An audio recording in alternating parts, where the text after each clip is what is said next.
From Daily Trust News Center, this is the News Hour. On News Hour tonight,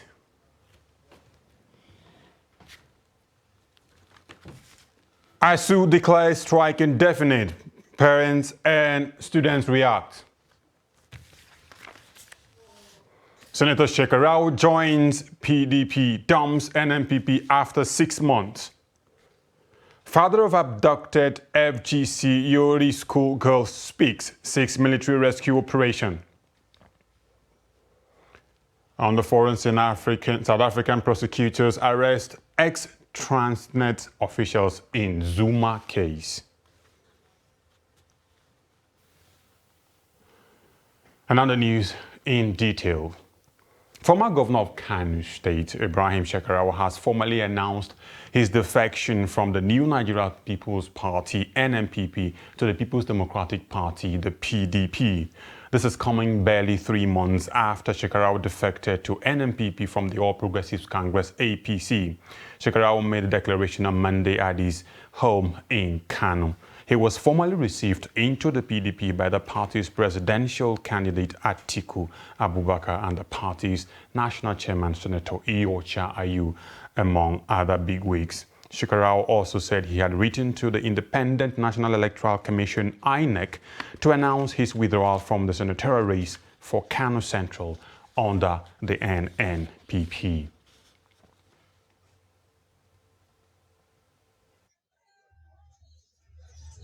Former Vice President, Your Excellencies, Governors of Sokoto, members of National Committee.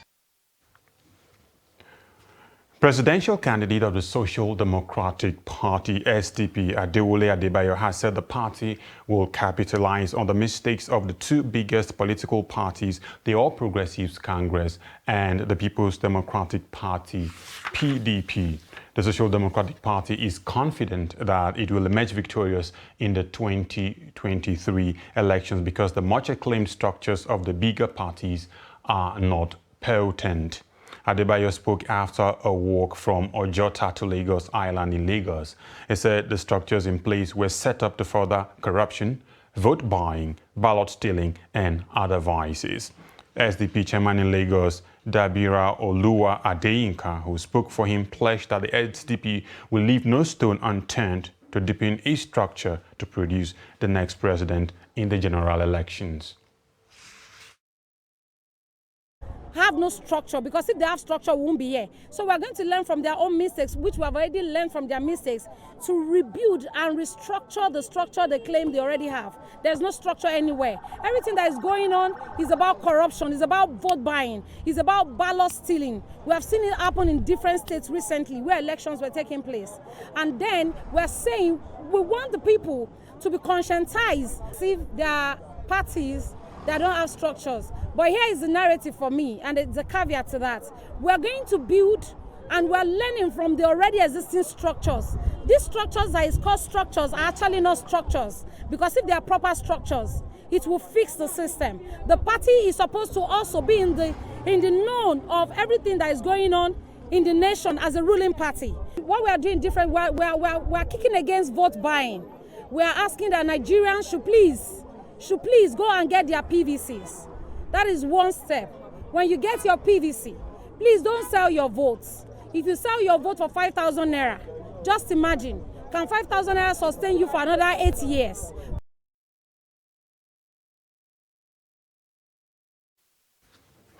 The Court of Appeal sitting in Abuja has restored the Speaker of Delta State House of Assembly, Obovewori Sharif, as the governorship candidate of the People's Democratic Party, PDP, for the state in the 2023 general elections. The appellate court voided and set aside the judgment of Justice Taiwo of the Federal High Court, which had on July 7 nullified his nomination on grounds of certificate forgery and perjury.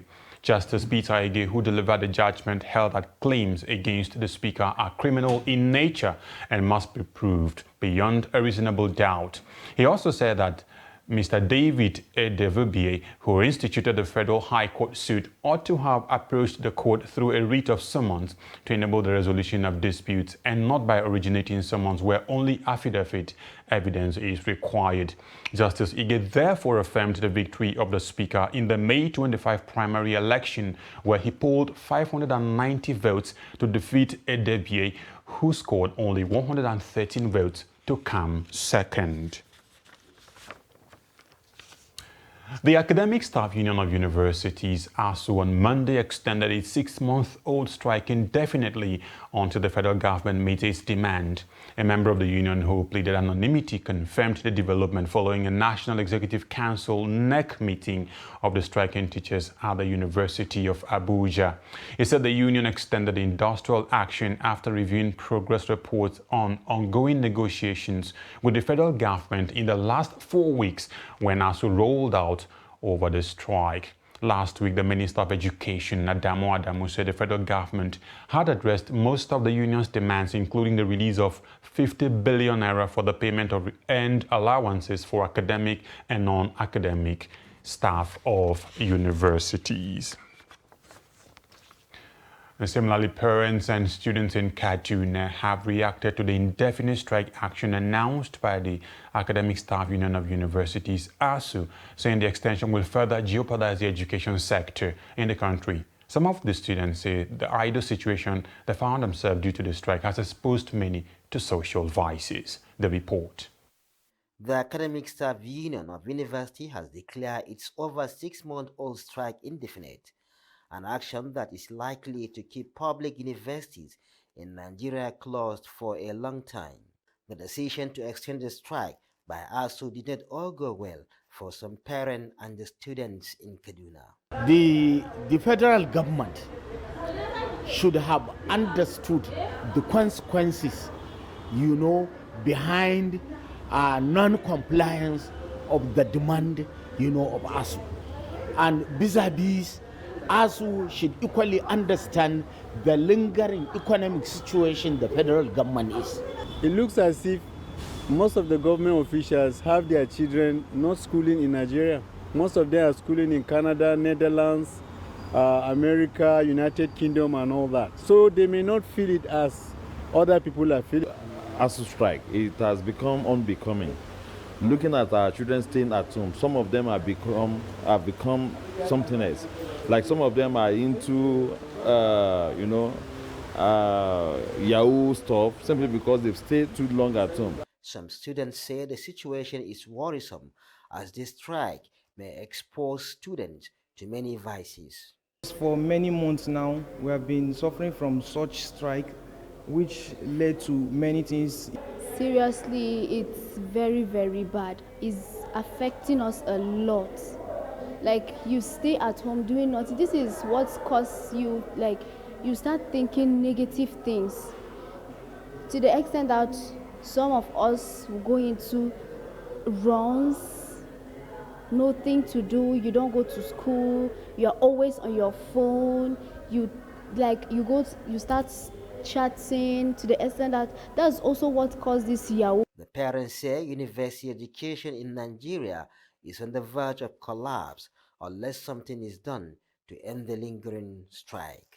I'm sorry to say, if government is really serious, there is no state, no country where the administration of that country will allow this type of strike to remain sustainable. So extending it is not going to do any good for any average Nigerian child. It's bad, it's really bad. Federal government should look into it, whatever it takes. And ASU too should also think, whatever it is, if government is able to provide most of the conditions they are looking at, ASU should also, at least they should look at it. I want to hold with the federal government to find a way of resolving this problem because it has taken too long. Some of them, their memory has become, something else. So I want to hold the federal government. They should please find lasting solution between the university lecturers and also they should reach a particular conclusion. In February 2022, ASU embarked on a 4-week strike to press home their demand, which include funding for the revitalization of public universities amounting to 1.1 trillion naira, payment of academic allowances, and adoption of University Transparency Accountability Solution, among others. Bello Musa, Cross TV News, Kaduna. The Federal High Court in Lagos has stopped President Muhammadu Buhari and the National Broadcasting Commission, NBC, from revoking the licenses of 53 broadcast stations in the country and shutting down the stations for allegedly failing to renew their licenses. Justice Akintayo Aluko on Monday granted an order of interim injunction following the hearing of an argument on motion ex parte by the Socioeconomic Rights and Accountability Project, SERAP, and Nigerian Guild of Editors, NGE. SERAP and NGE had last week filed a lawsuit against Buhari and NBC asking the court for a declaration that Section 10A of the third schedule to the NBC Act used by the NBC to threaten to revoke the licenses of 53 broadcast stations and to shut down the station is unconstitutional, unlawful, as it violates the freedom of expression. In the suit, SERAP and NGE had asked the court for an order of interim injunction restraining Buhari and NBC, their agents, from revoking the licenses of 53 broadcast stations in the country and shutting down their operations pending the hearing and determination of the motion on suit filed contemporaneously in the suit. Sani Koje, father of Farida Sani, the female student of Federal Government College in Birnin Uri, who is one of the 15 students still in the hands of bandits, has called on the Kebbi state and federal governments to seek military assistance from other countries so as to free the young boys and girls who are still being held by the bandits for a year now since they were kidnapped from their school. The students were taken to a forest in Zamfara State by Dogo Gide, a notorious bandit since last year. Hamza Galadima Zuru has more on that report. Farida, a student of the Federal Government College Birnin Yauri, was kidnapped exactly 1 year ago together with over 60 other students of the school when bandits raided the educational institution sometimes last year. Since then, most of the students have been released, while Farida and about 13 other girls are still in captivity, with their plight swept under the carpet, unlike the cases of other kidnapped girls such as Leah Sharibu, whose names are always in the news. The plight of the SS3 students may not be getting adequate publicity or attention it needs, but the family of Alhaji Sani Kaoji, a farmer businessman, can never forget the ever-vibrant Farida in a hurry, with her memory dominating their thoughts on a daily basis. Gaskiya in totality bakin ciki ya lullube mu. Honestly, I am depressed. The whole family is always depressed, day and night. The government did not show any concern at all. Gwamnati bata kula ba. Alhaji Sani Kaoji, the father of Farida, was lost to words as to why the government, both federal and state in Kebbi, decided to treat the case of Farida in such a carefree manner. He pointed out that apart from the initial visit to the family by the Kebbi State Governor and the Emir of Yauri, there was no such gesture from the federal government or the Federal Ministry of Education. An san shi gwamna. I know that initially the governor tried to secure the release of the first and second batch of remaining students left to their fate in the hands of bandits. They should know that these children are also Nigerians and entitled to all privileges of citizens of Nigeria.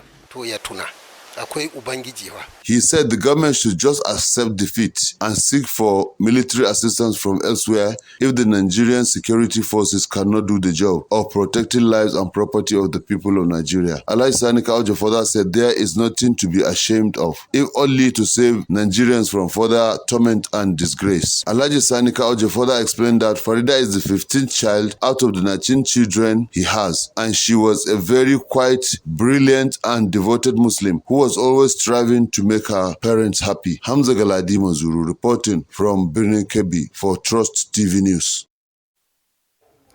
The newly posted Commissioner of Police in Zamfara State, Kolo Yusuf, has assured residents of the state of unalloyed commitment to the protection of lives and property of the citizens. A statement by the Police Command Public Relations Officer Mohammed Shehu said the Commissioner of Police, who resumed the command on Monday, August 29, is seeking support and collaboration of the people to tackle crimes and criminality in the state. He warned all criminal elements to renounce their criminal activities and repent or face dire consequences. Kano State Police Command says a new action plan has been designed to effectively police the state in line with the mission and vision of the Nigerian Police Force. At the CP's conference in Kano, the newly posted Commissioner of Police, Abubakar Lawal, asked officers and men of the command to prepare their minds for the rigorous but effective task of policing Kano.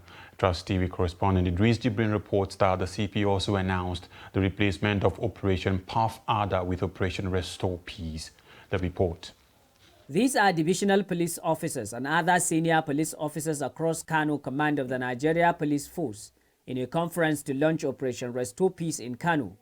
Operation Restore Peace will now replace Operation Puff Ada that was popularly known then. But the aim is almost the same. The essence is to tackle the menace of forgery, daba, drug abuse, and other heinous crimes within the state. And to achieve this, we will strengthen the capacity of our tactical units and DPOs to ensure they do the needful. According to the CP, the police has studied and prefer a guiding operational document to effectively police Kano through active citizen and community policing strategies. The following anti-crime strategies will be incorporated in the command's action plan. Robust community policing engagement, intelligence-led policing, visibility policing, use of technology in tackling crimes, synergy with sister agencies, sustaining Operation Restore Peace, strengthening the public relations department of the command, and massive public enlightenment and sensitization through the radio, television, and the social media. Meanwhile, the State Police boasts assured adequate collaboration with other security agencies in ensuring crime-free Kano State, restore peace, and prepare ahead of the forthcoming 2023 general elections. I would like to make it very clear here that there is what we call the Public Order Act when it comes to these electioneering campaigns, even up to leading to the election. We are going to use that. And I'm going to ensure that everybody understands that Public Order Act, because it's going to assist us in doing all those things. And the political forgery you are talking about, there is nowhere where there is forgery. But I know that Kano forgery is spectacular. So, and our activity is normally before, during, and after. So what we are going to do is that before that time, we are going to put out strategies that will assist us to mitigate those problems so that they will not be out of hand.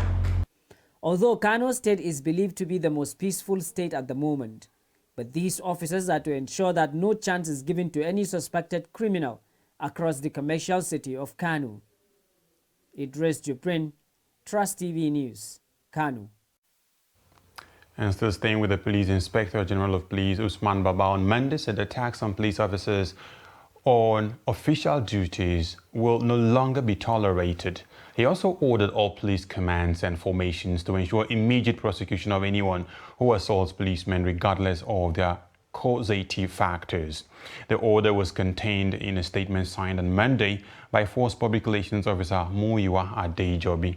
The Inspector General of Police, while reiterating the commitment of the force to ensuring the protection of lives and property, stressed the importance of according respect for the fundamental rights of police officers and other security operatives in order to enable them advance their secret mandate of serving and protecting the citizens better and maintenance of law and order.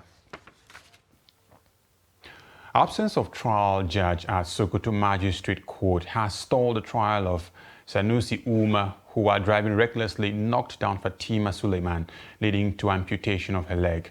Abubakar Awal Imam has the details.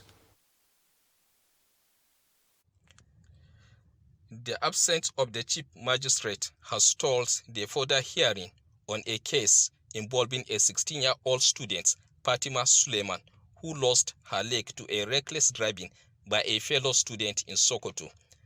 Miss Suleiman was sitting with her friends after finishing their senior secondary school examination when she got crushed by the stunt driver who came from another school to celebrate completion of their NECO exams with friends. The case was adjourned to today for continuation of hearing, but after all day, lawyers and relatives of the respective parties were seated, the Chief Magistrate, Maria Haruna Dogondaji, sent a message that she was indisposed and as such adjourned the case till next week, Monday. The court was expected to decide on the bail application filed by the council to the defendants during the last sitting.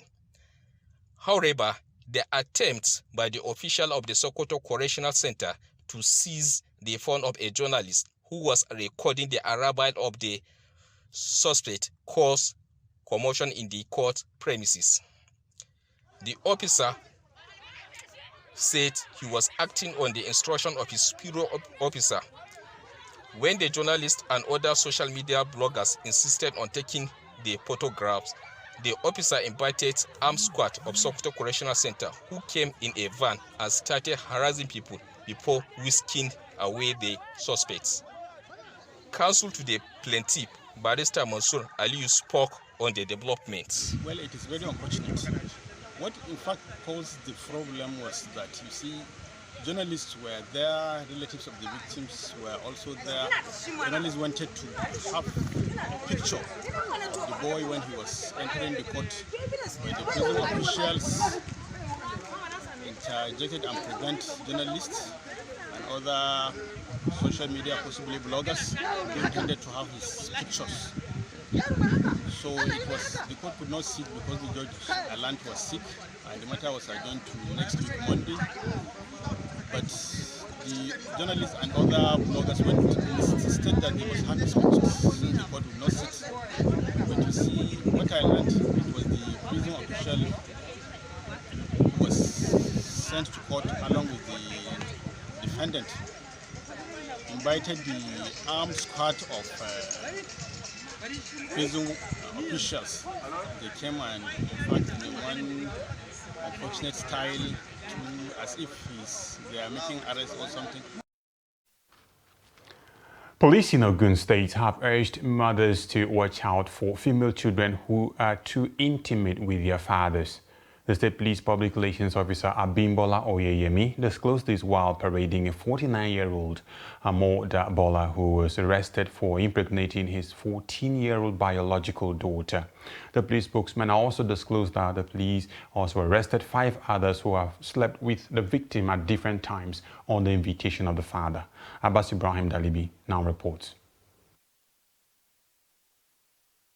We'll bring you the report in the course of the bulletin or subsequently. Now, there was tension at the Kuje Correctional Center as inmates early Monday protested the death of their colleague. The unrest was triggered following the death of the inmate who was allegedly not given prompt medical attention. Meanwhile, some inmates attempted to escape from the facility amidst the tension but were prevented by the warders. Officials of the prison confirmed the death of the inmate.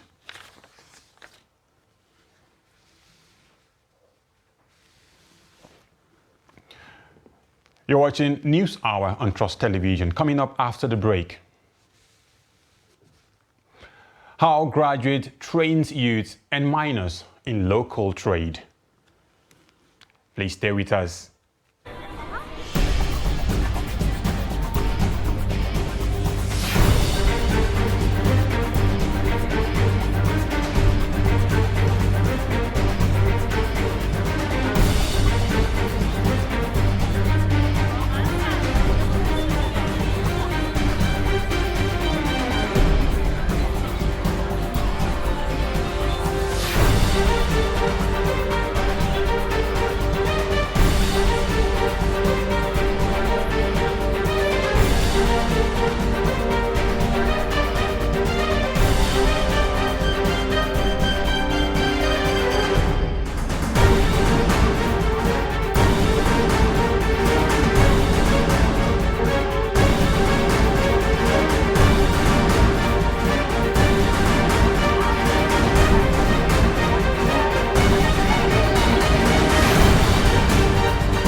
documenting the Nigerian story.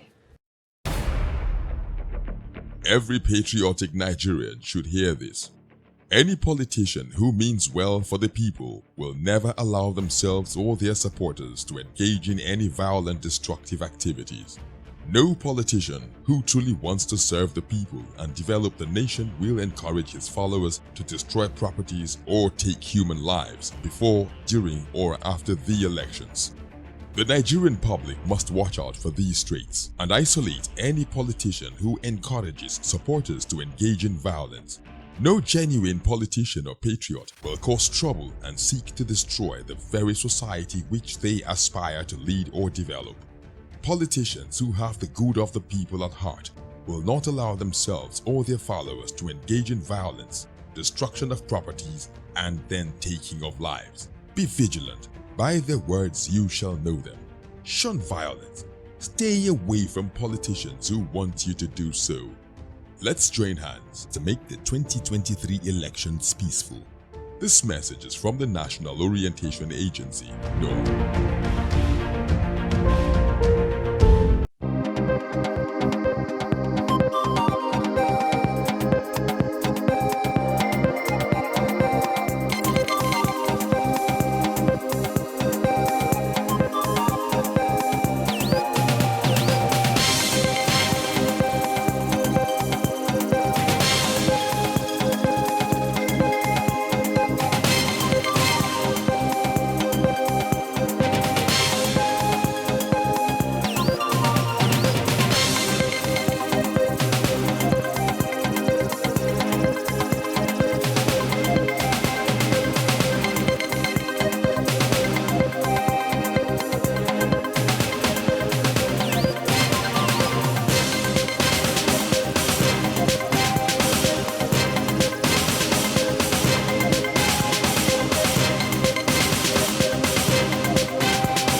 Welcome back. If you're just joining us, you're watching News Hour on Trust Television. A recap of our major stories. ASUU declares strike indefinite as parents and students react. Senator Shekarau joins PDP dumps NNPP just after 3 months. And to other stories now, the skills of sewing using sacks and other leather products is not common in most communities. In this report, correspondent Abubakar Abdullahi visited a local sack sewing factory in Lafia, the Nasarawa state capital, where an NCE graduate is leading a group of youths and minors to earn a living. The report. Angwan Makama, where this local sack sewing factory is located, is one of the oldest areas in Lafia, the capital of Nasarawa state, and the most workers here are people who are born and brought up in the area. Mohammed Ubangari, an NCE graduate, is the head of this factory. He said he started learning the trade of sack sewing when he could not find a job after graduation. He said the trade has, however, been rewarding financially, adding that though the trade is not common, he has a quite number of youths and children who are working under him. He spoke extensively on the activities taking place in the factory. We're getting our own customers, they have brought it for us, we buy it, and some others they also brought their own, we also saw it. And even in our own these premises, we saw it and sell it for who need it. We get many customers from some villages and the part of the boundaries of the Nasarawa state they are buying. Even some people they live in the Benue state, they are buying this thing and spread this thing during some of the dry seasons. Even the rainy season, some they are covering their own materials. They don't want the water they are touching it. He said the trade has been in existence for over 20 years and many have benefited from the proceeds of the business. It is the work who also get a benefit because I use this work to assist myself in my own tertiary educations in college education Akwanga, and assist myself with this work. And I didn't marry bait. I get many benefits in this work since I started this working. Why? Because I joined my own educations, joined my own life. I can't bother myself to need a government workers. No, I enjoy this work till my own ending of the life. He then called on the government and other stakeholders to assist them with industrial machineries to be able to produce in large quantity and faster. 15,000 people across 7 pilot states, including Lagos, Edo, Enugu, Kaduna, Nasarawa, Gombe, and Ogun, will be empowered with technical and vocational skills at the different centers across the country. Of that number, 3,000 students and youth in Lagos State will be equipped with additional skills aside from their academic pursuits and qualifications. Senior Special Assistant to the President on Education Intervention, Fela Bank Olemo, who disclosed this in Lagos, explained that the training was part of federal government's Technical and Vocational Education and Training TVET program. He noted that the aim was to equip young Nigerians with skills that will make them self-employed and self-reliant in order to reduce poverty in the country. The Lagos State Commissioner for Education, Folashade Adefisaya, expressed gratitude for the inclusion of the state in the project and pledged support for its success. Skills. We shouldn't have TVET centers that are not full, So that's what the federal government is trying to do with Project TMAC. So we're excited we launch it today in Lagos. By the 1st of September, the portal will be open for people to register, start registering. And so today we're meeting with the TVET centers that will be the key drivers of this program across Lagos State. Lagos State already invests through Mr. Governor, as you're well aware. We invest a lot in technical and vocational education. And even though we are investing a lot, there's still a lot more people who want to be trained, who want the opportunity to move out of poverty and be empowered to start their own trade or their own work.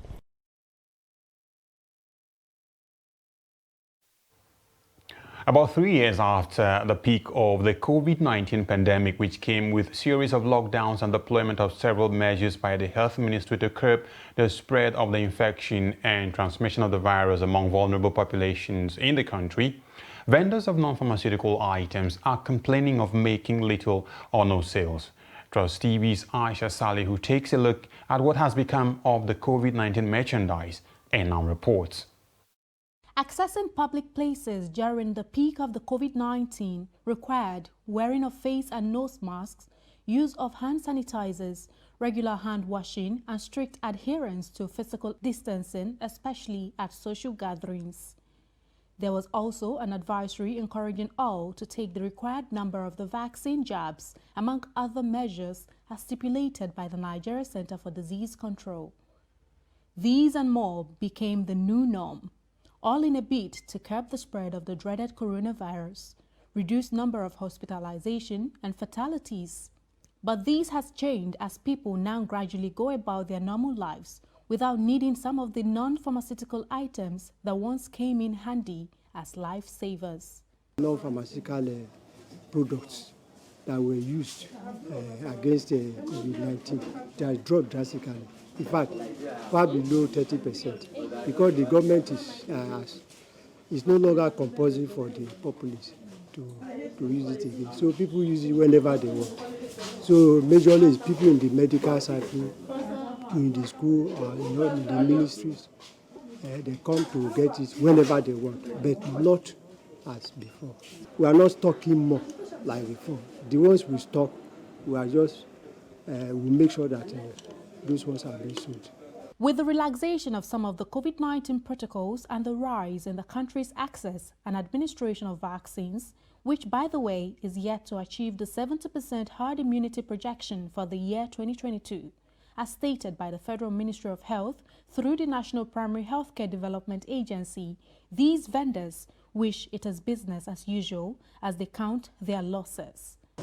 For some times now, I've been selling it, and during that COVID-19 period, we sell a munch, and I think some days we do sell, if not, we go home with 5,000, 7,000, but these days 1,700, sometimes 500. So it's very, very, very, very, it has, since the drops of, maybe because most people are no longer using it again.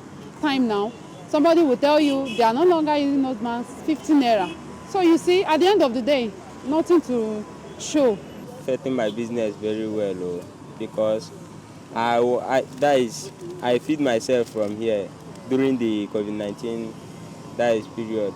But now people are no more used to it. Although the Presidential Steering Committee on COVID-19, while commending the country's vaccination feat so far in parts of the country, is advocating the continuous usage of the non-pharmaceutical items to avert further spread.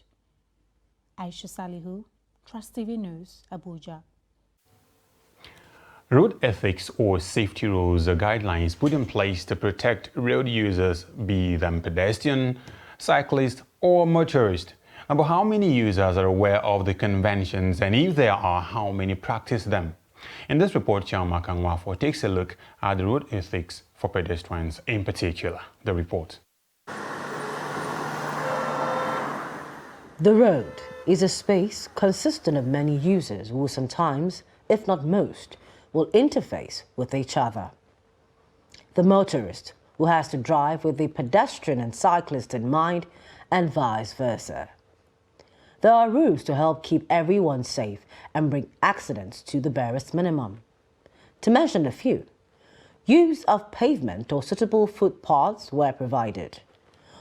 Walk on the left side of the road facing oncoming traffic where footpaths are not provided. Before you cross a road, look left, right, and look left again. When the road is clear, walk directly and quickly across while still looking out. Use a zebra or pedestrian crossing. There are many of these conventions which even children should be aware of. But how well do pedestrians know the road ethics put in place to safeguard them? When crossing the road, we should always look left and right. We should always look to see if the traffic lights are the colors like green, red, yellow. When crossing the road, we should always follow the zebra crossing, not like where the cars pass. I don't know what road ethics are. I know about traffic lights. When it turns green or red, you should stop. If you are using the pedestrian, I can identify those ones. But I think it's more than that, so I'm not proud to say I don't know. I want to learn.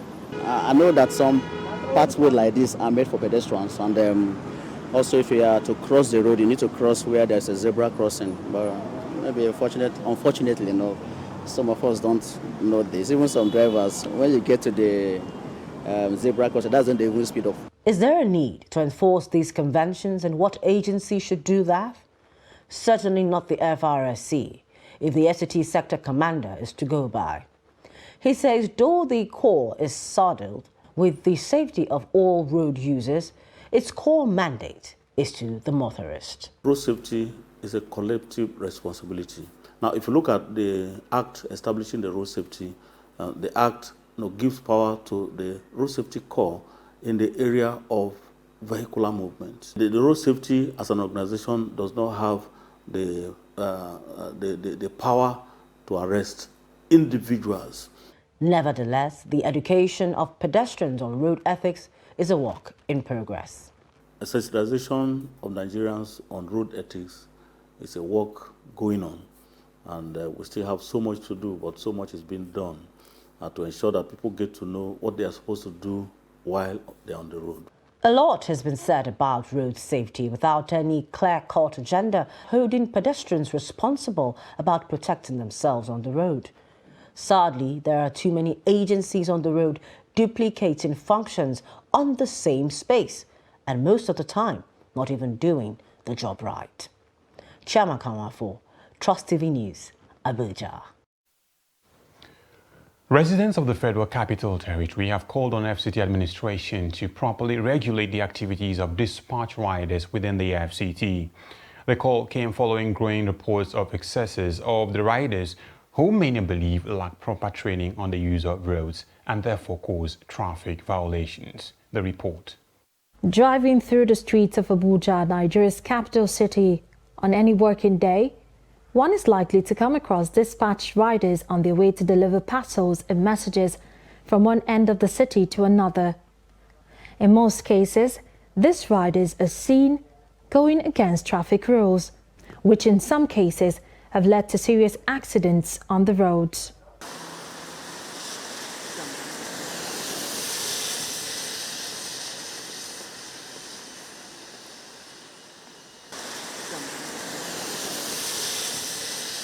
This act of theirs make many people wonder if some of these dispatched riders are qualified and properly sensitized on the use of the roads by relevant authorities. We have conditions we have set for them. First of all, before you ride that bicycle, you are supposed to have what we call rider certification cards. Before you get that, you are supposed to have passed through the training where you are taught the traffic codes. It is believed that you understand it. But what the complaint some of them are bringing up is the owners of this business will give them 10 minutes to go and deliver something from Nyanya to Lugbe, or 5 minutes to deliver at Kubwa. And the next thing they do is to look for the shortest cut. When you don't feel that your life means anything, government will prove to you that your life is important. Not only your life, the life of others. You don't have to be making use of the road and endanger the life of others. So we will preach all these things. It's for you to learn and imbibe them. When you fail to imbibe them and you go contrary to the provisions of the law, we will not hesitate to handle you the way the law says you must be handled. Joshua Sunday is one out of the many dispatch riders plying Abuja roads. He tells us why some dispatch riders are most times in a hurry, which leads to traffic violations. Some people that is order for the food, they normally, because the customer that is order that food, you pressurize on you to run, to meet up. Some of us have that accident, but you tell the person in your mind that look at what is happening though. It's not only me. Traffic there on the roads, I cannot be beating traffic. Beating the traffic and you have accident, you are on your own. The head of Public Relations Office of the DRTS, however, urged dispatch riders to operate according to laid down rules while helping to ease the service demands of numerous businesses in the Federal Capital City. Martia Umar, Trust TV News, Abuja. Fire has gutted a gas plant near the Redemption Camp at Mowe bus stop in the Obafemi Owo, the local government area of Ogun State. Spokesperson for the Lagos State Emergency Management Agency, Nosa Okumbo, confirmed the incident. Reports say the explosion caused panic in the area as residents and workers at various institutions within the area ran to keep safe. The fire started around 10:30 a.m. as the plant exploded close to the Redemption Camp and around the police station situated at the camp. You're watching News Hour on Trust Television. We'll be back with more news after this break. Please stay with us.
As the 2023 elections draw near, remember, evil prospers when good men and women only wish for peace, but never take a step to make peaceful elections happen.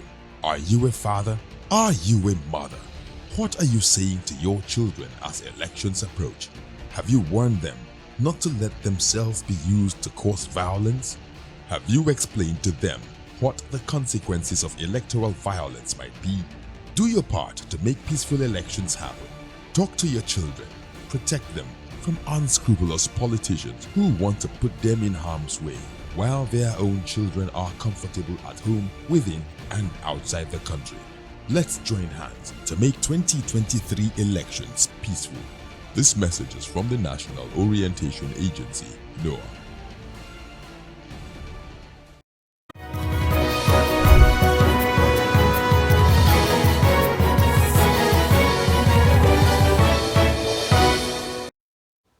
Welcome back to News Hour and on the rest of the news.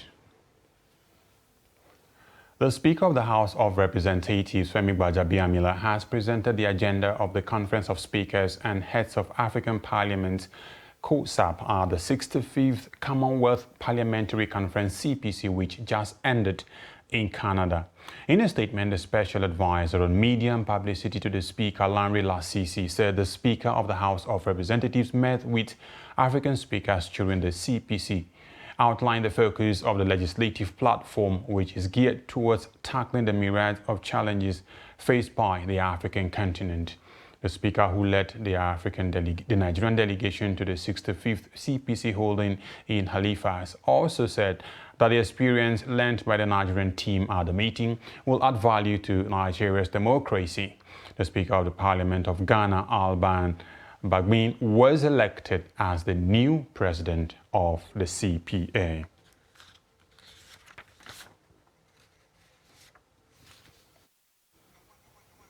Another short break beckons. Please stay with us.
Welcome back. And on the foreign scene, Angola's MPLA party was on Monday declared the winner of the closely fought election, extending its decades-long rule in the oil-rich country and handing President João Lourenço a second term. Official results announced by the National Electoral Commission, CNE, reported the People's Movement for the Liberation of Angola won 51.17% of the ballots against the 43.95% for the main challenger, the National Union for the Total Independence of Angola, UNITA. The vote was the tightest in Angola's history. Results in past elections have been contested, a process that can take several weeks. UNITA, a former rebel movement that fought a bitter 27-year civil war against the MPLA government that ended in 2002, had earlier rejected provisional results. Let's now join Adeni Ajisafe for sports news.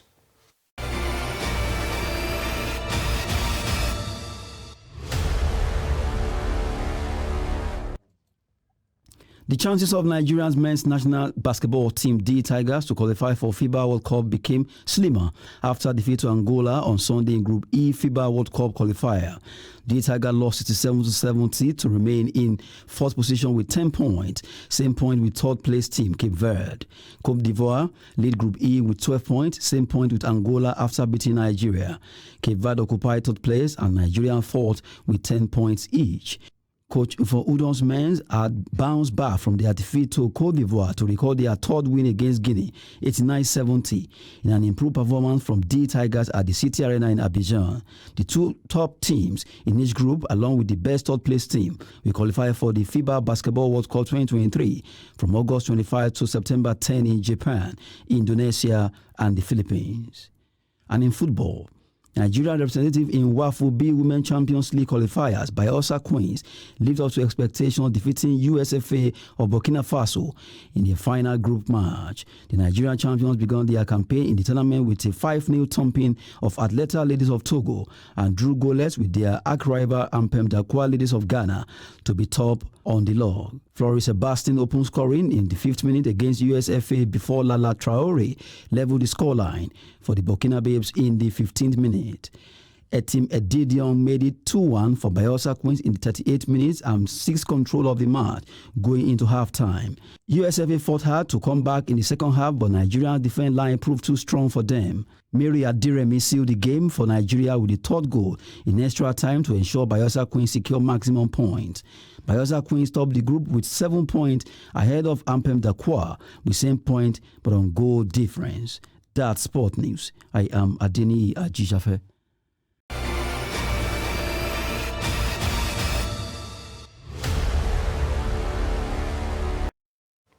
And with that sports package, we've come to the end of News Hour tonight. For more, do connect with us across all our social media platforms. I am Nten Ekpang. Many thanks for watching. Bye-bye.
TV, documenting the Nigerian story.